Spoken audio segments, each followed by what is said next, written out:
volunteer. Mm-hmm. You mess around and pick Tennessee on signing day. You know, that was back then. That was a big deal. Yeah. Well, everybody that was major left Georgia. You left. Jabari left. Bat left. I don't know who else was on that, but yeah, the other guy that went to South Carolina. But then we also had Michael Collins from Commerce came to Tennessee with us. Yeah, so everybody left. Nobody went to UGA. That's because at the time they didn't have a coach. Mark Richt wasn't the coach at the time. Yeah, he got there late. Yeah, after that. Yeah, he got there late. Go to UT. Yep. Play with the fat guy, Philip Former. That's what they call him there. Yeah, played for Coach Former UT from 2001, 2004. Picked Tennessee over Clemson, South Carolina, Florida, and Ole Miss. Who came in second? That's Clemson. Clemson was second. And then I would have to give the nod after that to South Carolina. Ole Miss, I liked it. It was my first visit, so it was like I based a lot of stuff after that. Off that visit, you know what I'm saying? And I visited them during bowl season time, so wasn't nobody on campus. But I got to witness bowl practice. I got to see Deuce McAllister. Coolest shit ever. He had like Deuce like 22 on top of his house. Young Eli Manning. Also Lee and Coop was down there. Yeah, that was my first visit. Then after that, I went to Florida. So they had a pipeline, Marietta pipeline. Yeah, they had a pipeline, yeah. Then I went to Florida, and Steve Spurrier was there. My mama always liked to talk about how when Steve Spurrier, he sat with us at our table, you know what I'm saying? And he mixed all his food together. Like, it wasn't separate, you know what I'm saying? But I mean, he was cool, man. But I think at the time, Coach Broadway, I think he coached at A&T now, one of them black schools. He was recruiting me, but he had also let me know like he would be leaving and going to take a job in North Carolina. And then there was talks about Steve Spurrier going to the NFL and stuff, which he did stay one more year, then he went to the NFL. Okay. And then in South Carolina was Lou Holtz. At the time, I don't think I knew how big of a figure Lou Holtz was, but what made me really understand Lou Holtz when I went on my visit there, and he talked to me in a way that was real understanding. You know what I'm saying? Mm-hmm. And I just liked that, you know. And then on top of that, when he came to school, because he came to school, I want to say that following Monday, and all my teachers were involved. I was like, wow, you know what I'm saying? This, you know what I'm saying? Lou Holtz got his effect on people, because then when I found out he was a motivational speaker too. Right. You know, Coach Salisbury was my recruiter there. You know, they had something to offer, you know what I'm saying? And then Clemson, which was another pipeline. Mel went there, Travis went there, Terrence was just there.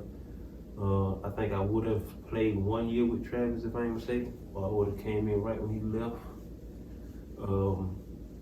But you know, I don't. Tennessee at the time, like I said, had always just seen them playing a big time game when I was in high school. 97 SEC championship game. I want to say they lost to Nebraska in the Orange Bowl. 98 they won it. Yeah, pretty much today's time. Alabama. Yeah, to put it in perspective. In the SEC. Yeah, that was today's Alabama. Yeah, 98 won it all, undisputed season. 99 I seen them live. You know what I'm saying? I was at an Alabama game in Tuscaloosa. Seen them live then, and it was like, okay, here you go this team again, this orange team. You know what I'm saying? Mm-hmm. Not even knowing that when we used to go to Gallenberg and play in our little games, we ride through Knoxville. You know what I'm saying? And then come my senior year, I can remember telling myself, if they offer me, I'm going. You know what I'm saying? And by this time, Jamie Newberg was coming to our 7-on-7s and stuff. I was killing 7-on-7s. You know what I'm saying? I was a running back, and I was running just a wheel right out the backfield. But either they wasn't guarding me, or the corner kept on chasing the post or something. You know what I'm saying? Like. I just was wide open, man, and that kind of blew his mind, you know what I'm saying? And then you know, I was already ranked and stuff. Like when we was growing up and used to keep all the magazines in the books, seeing that you top 50 junior and stuff like that, then being number 3 ranked running back, you know, ranked whatever nationally and all that, number 1, 2 in the state. Like I said, Tennessee was there, man. So they offered you late in the process? No, they offered me early. You know what I'm saying? They offered me early. You know what I'm saying? It was like they came, got me to a game up there in Knoxville. This is my senior year. Got me to a game up there. And that's another thing. My senior year, I didn't. If my senior year, I may have went to a Clemson game. I may have went to a Tennessee game and a Georgia game. I never went to a Florida game. Never went to an Ole Miss game. Never went to a South Carolina game. There was other schools in the mix. And like I said, Georgia was there just because at the time Todd Dunning was recruiting me. That's Jim Dunn's son, coach at Georgia. But then that was the switch. Mark Rick was recruiting me and LaRue from Florida State. So at the end, we kind of went down there. But by then, I had my mind made up. And I chose Tennessee, man. You know, as a running back too. I felt to see if I could get behind a big offensive line like that, and I could do the things that I seen Charlie Gardner do, Jamal Lewis do, Travis Henry, Jay Graham, just other running backs that I seen play. You know what I'm saying? And Tennessee at the same time. I think I felt, without even knowing it, I had liked Coach Cutcliffe. You know what I'm saying? Because his play calling, you know, it was what I like to see. You know what I'm saying? I'm gonna run, and I'm gonna fake run. I'm gonna throw it. I'm gonna give you a screen. It was just, you know, Peyton Manning. It worked. You know what I'm saying? It worked. Receivers, running back, quarterback, offensive line. They played great defense. And then, like I said, my year coming into college, they needed running back. You know what I'm saying? And I felt that much of myself that I could go do this here. So it all made sense. Yeah, definitely. Totally made sense. You know what I'm saying? And then, like I said, when I got there, I just became a better player. That's why I think I was always versatile, but I think they displayed that for me. Tennessee definitely put me out there. You know, kick returner, punt returner, running back, receiver. I done threw a touchdown pass. You know what I'm saying? I played special teams. They gave me every opportunity that I needed. You know, it would have probably, I ain't even gonna say easy anywhere else, but I would have been the guy anywhere else. But I mean, my backfield was Jabbar Davis, Cedric Houston, Keldrick Williams, myself. That's just the 4 freshmen that came in. You got Travis Stevens, who was the running back on the national championship team. He was one of the big 3. Jamal Lewis, Travis Henry, Travis Stevens. That was a big 3. You had Troy Fleming, who's like top 5 all-time rusher in the country. You know what I'm saying? High school. You get a young Gerald Riggs that comes later on. You know what I'm saying? And what really I started thinking about stuff like we had a young Arian Foster there during the time. By this time I done moved to receiver, but it's the fact that this backfield. Everybody was here, you know what I'm saying? Everybody was here, man. But yeah, so I played running back for 2 years there at Tennessee. And then my best year was my sophomore year. I was bigger, you know what I'm saying? I could run between the tackles. At the same time, I still had that speed and agility to a linebacker couldn't cover me or a safety couldn't cover me. Hypothetical question here. Sometimes, you know, we can have those. I know you. If you would have transferred from Tennessee back then, where would you have transferred to? Did you ever think about that? Did you ever think about transferring? I did, man. Nobody never know this. Only people know this is Anthony Leon. That's Juice Daddy. Ant is from Miami, and I guess after my junior year, I didn't touch the ball till the 6th game of the season my junior year. But I was never no player or no kid to like voice my opinion. You know what I'm saying? And also what kind of smooth things out for me, my coaches pulled me to the side. But I didn't pull me to the side, they had a meeting with me. And it was basically, we don't want you to think that we're not trying to give you the ball or get you the balls. You just ain't getting the matchups that I was getting my sophomore year. You know what I'm saying? So that could be one of those things. Teams are trying to cover me. You know what I'm saying? Or what I realized. I moved to receiver because I guess they feel like we didn't have none. You know what I'm saying? So you get the emergence of James Banks. You get a Mark Jones come over. You got Tony Brown, who is a receiver there. You got C.J. Faton. You got Jomo Fagan. You got myself. You got Chris Hannon. You know what I'm saying? At the time, Jason Swain, Brett Smith. I want to say Meach was there, or Meach came my senior year. Like, that room started to get big, you know what I'm saying? So it was a good, because everybody was getting the ball, you know what I'm saying? Gerald was playing a lot of running back, Troy was playing running back, Sid. Like, we really just had way too much talent. You know what I'm saying? It was one of them things, like, you can't keep everybody happy, you know what I'm saying? That's why me being a special team player, that's why me being a running back, and when I am out there playing receiver, not getting the ball, I'm blocking my ass off. Mm-hmm. But after I had that meeting with them my junior year, it was an Alabama game, man, and they just came up with a simple reverse. They gave that bitch to me, I took that bitch 30 yards. You know what I'm saying? That was just like, it was a timing thing, because after that first touch, that Alabama game, my junior year, I rifled off some crazy shit. Like the next 10 times I caught the ball, I had the ball, it was either a touchdown or a first down. You know what I'm saying? Mm-hmm. Real small stat shit, but it's big. You know what I'm saying? In my eye, because I started making plays. You know what I'm saying? Especially when they was coming my way. You know what I'm saying? Like, okay, I got the one-on-one matchup. Can I win it as a receiver? And when I started doing that, it was good, man. You know what I'm saying? So I ended the year on a good note. Going into my senior year, I think I'm polished as a receiver. I can block, I can run, I'm strong, I know the system, you know what I'm saying? I can play inside and outside now. I was ready to go, you know what I'm saying? So, but them 4 years at Tennessee, like I said, I just learned everything, and I just kept my mouth shut and I hustled, man. And I went on about my business, other than breaking my leg. So I had a good time, you know what I'm saying?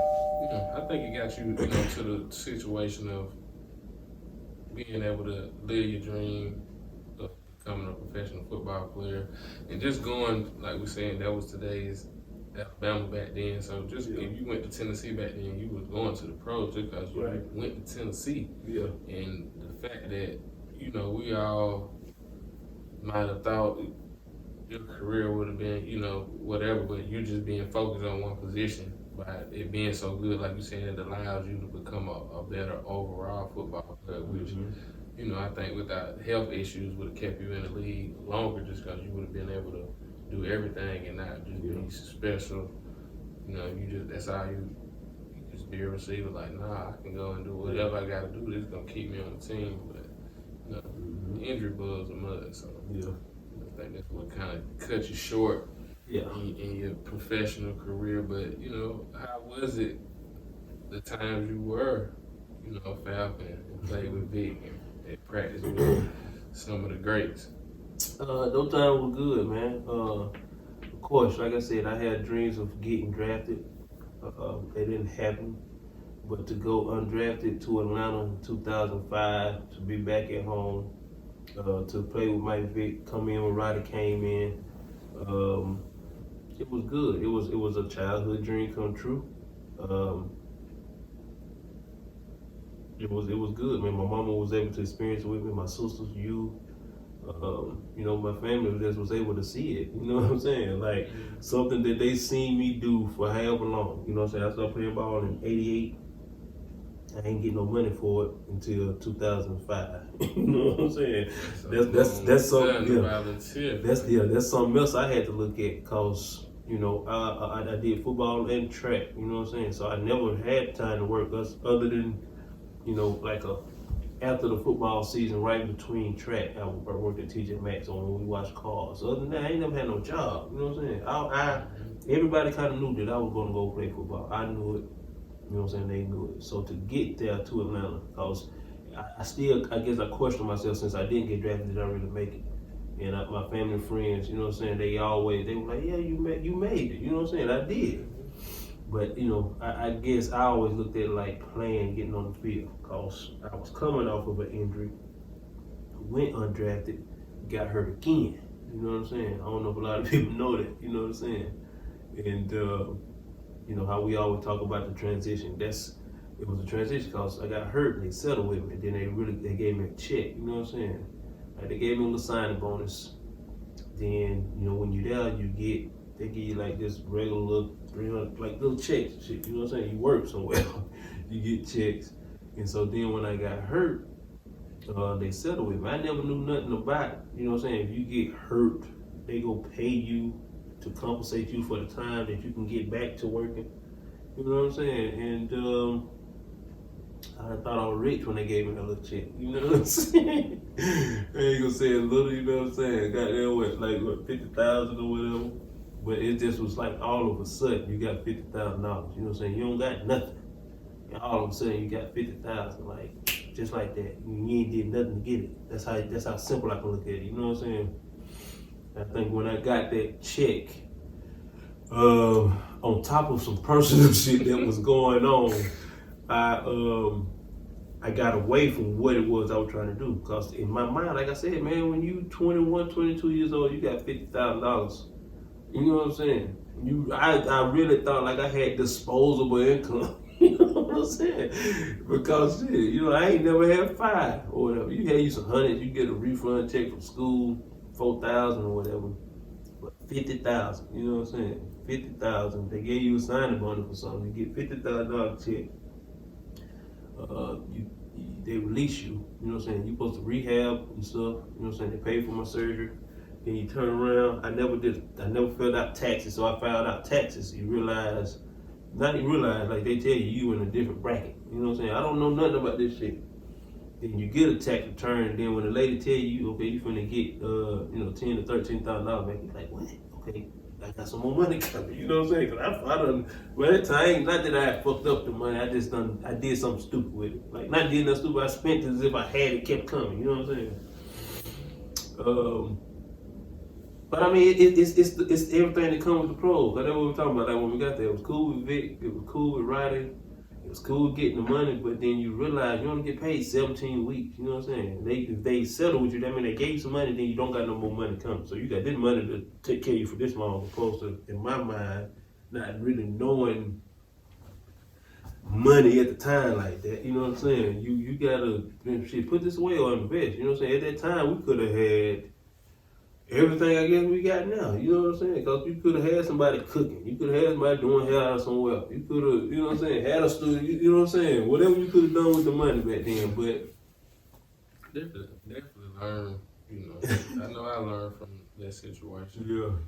Going through it. And like you saying, you just not, I think it just, the life that was in it, like you just around, you know what I mean? You really was around other millionaires where they're not really thinking.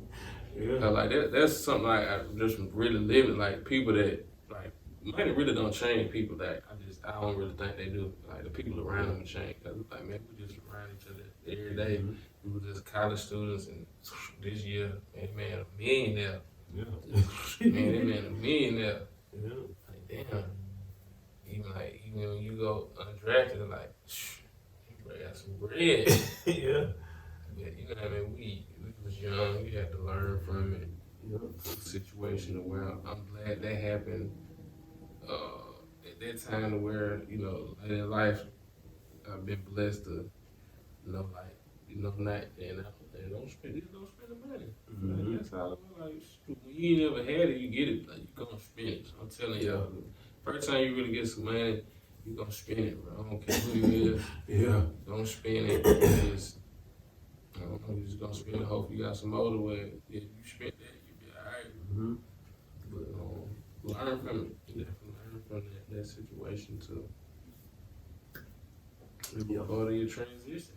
You know what I mean? To the hard times. We had some hard times. I can say we. You know what I mean? Because during those times, that's when we was somebody seen me and asked you, like it was automatic, like, but what bucket? Like that's who we were, you know what I mean, at that point in life. So I just remember like you know, doing a transition as we call it.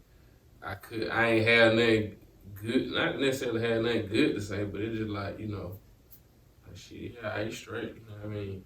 During them times, but you hop back out of it, so like, you know, your transition of coming back out of it to the coach where you're at now, like, speak on that player, that guy, we're watching his film as an adult, you know, after football, like, who that right there. Yeah. After football, man, like you said, that transition, man, it was tough because I didn't finish school at Tennessee at the time. I just got cut from Atlanta again the second time. You know, I guess I was butt hurt, you know what I'm saying? Mad or whatever that I wasn't in the league or some shit, you know what I'm saying? But, you know, it ain't it ain't their fault, you know what I'm saying? This is a big business, you know what I'm saying? At the time, that's when I realized that. And, you know, I moped for a while, you know what I'm saying? Moped for a while. And, like I said, I may have indulged in some stuff that I didn't do like that, but, you know, it may have consumed my time. The idle time I had. But eventually, you know, after a series of events of just being tired, you know, it got to a point where, you know, I had found myself like, damn, I'm having to call and ask this person for this, or I'm having to call this person and ask for that. And it was like, shit, I could have just easily got up and went to work, but it was like I had no sense of that. You know what I'm saying? I never did it. And, you know, my mama was like, shit, well, you better go file for unemployment. You know what I'm saying? I was like, I ain't never worked. She was like, boy, you played football. You know what I'm saying? Like, I guess I thought it was over. So I ain't think like, oh, damn, this was a job. This was employment. I can go file for unemployment, they can give it to me. So when I went and did it, and I was like, damn, they sending me this much every month. You know what I'm saying? They did this shit for like a year. I was still lazy to the point where I was like, okay, I can just keep on receiving this and keep doing that to make more. You know what I'm saying? And that wasn't the case. You know what I'm saying? I still had refused to like go get a job. You know what I'm saying? And then I think it was 2008 whenever we started playing flag football, and we used to always come together and be praying about stuff. And the fact that I never ever said nothing, I may have said something one time, I used to be sitting there praying like, you know, for somebody to help me. You know what I'm saying? Because at the time I had some friends of mine, man, like Kevin Burnett, O'Brien Franklin, Jason Allen, helped me through them times. You know what I'm saying? Whether they know it or not, like they really helped me. But like I said, being around you always going to work. Then eventually, you know what I'm saying, I started going to work. You know what I'm saying? So as I look back, right after that time of football, it was real bad. You know what I'm saying? Then I went to start working, and you know, got involved with football as well. You know what I'm saying? And it just made my life simple. Anytime football is involved in my life is simple. Anytime I don't have football, that shit can be dangling in the wind. You know what I'm saying? I'm a grown ass man, and it's like I don't know how to control it. But you know what I'm saying? Anytime I'm away from football, you know what I'm saying? That's why these last 6 years of my life, man, have been real good to me, because you know the journey that I had started then is still here now, but then that road is still long for me to go. You know what I'm saying? I don't see no end in it for me, because I need to still get somewhere. You know what I'm saying? So if I looking back, you know, it was rough, man. You know what I'm saying? Like we talking and we bringing this all together from 0 to 5. You know, my mama took care of me. You know what I'm saying? From 5 to 21, she took care of me. You know what I'm saying? But from 21, I would say up into 37, man, it's been hills and valleys. But you know what I'm saying? Everything that I've been through, I wouldn't change it, and everything that I done learned and all the help and support that I done had, I know people care for me.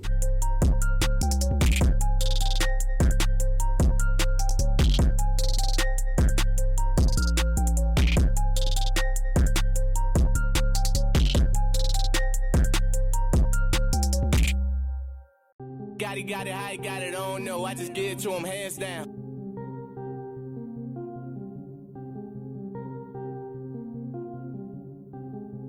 Got it. Yeah.